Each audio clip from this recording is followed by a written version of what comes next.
Alright, I want to talk about the ontological argument for the existence of God. This is not going to be like a traditional discussion of that. I already have some. They are in my philosophy of religion and faith playlist. I talk about not only Anselm and Kant's critique of the ontological argument, but that's the hard philosophy of religion stuff. I'm currently taking a classical philosophy of religion. It's not required, but I would like to have it because it makes me look good for graduate school. I was in philosophy of religion. I have philosophy of religion 1 to 215 every Monday and Wednesday. And I was in there, and I have a really awesome professor. He's from Dorset, Dorset, England, and he is a writer within metaphysics and the philosophy of science as well. And he just is really interesting in the way he talks. And he kind of, we didn't really go into in that class deep into the ontological argument, but he kind of went over it as a little weight of the matter of completeness within the traditional arguments for the existence of God. And in his little discussion on that, I got a little thought. I don't know if any of you know me, but I take the phenomenological position on everything, on every single thing within philosophy and everything else. I take a phenomenological position. Like that's just the way I am. I want to go to graduate school and go into continental 20th century philosophy. That's just kind of what I love. So I was kind of thinking about the ontological argument and phenomenology. If you don't know what the ontological argument is, it is a argument for the existence of God that is from Anselm, and the real argument is the real argument is just pretty much we have a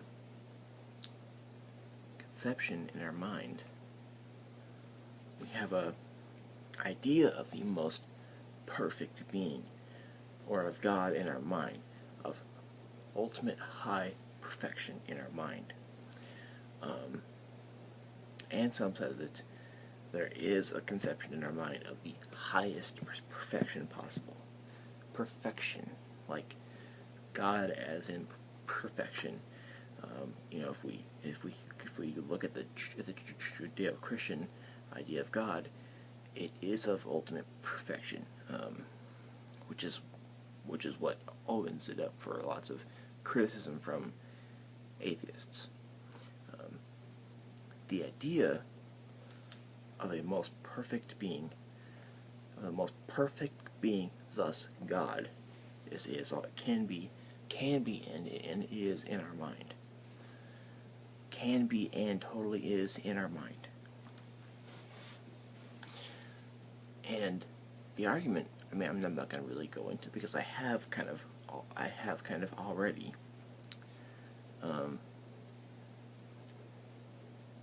The main thing of the argument is that if we can have a conception in our mind,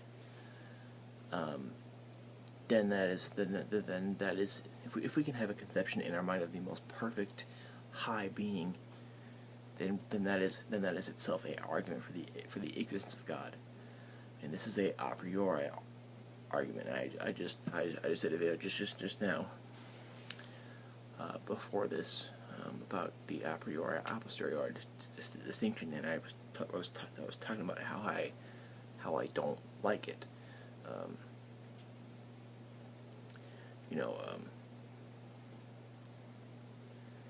And the ontological argument is a priori argument, and the cosmological and the teleological arguments are a posteriori.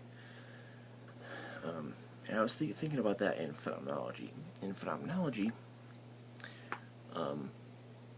we are looking at experiencing. We are looking at experience, perception, and givenness. what is given to us in preimperception. Husserl's phenomenological dictum is to the things themselves, as in to the thing itself, as in when we see this water bottle, we're not going to look at any pseudo question as to whether this bottle is mind dependent or independent. We're just going to study the phenomena of the water bottle itself.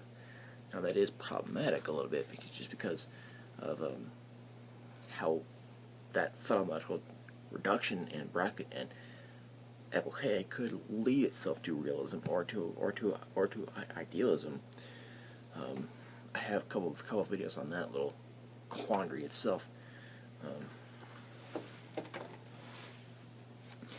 But if we are taking the phenomenological position with respect to the ontological argument, if we can have this conception of a most perfect, ultimately high being, then in phenomenology, that is itself a phenomenon. That is itself a phenomenon within the perceptual world. I have various videos in phenomenology. I have almost 70. So I recommend that you not only I don't even know if I not only look at mine, but as well as others too, and read Husserl to understand that, as well as Mr. Heidegger here. So if you understand the standpoint of phenomenology, try to think about that and the ontological argument. Since I think that if we can have a conception of the most high perfect being, the most ultimately perfect being in our mind, that is itself a phenomenon. That is itself experiential. If you don't like the I personally don't like the a priori a posteriori distinction.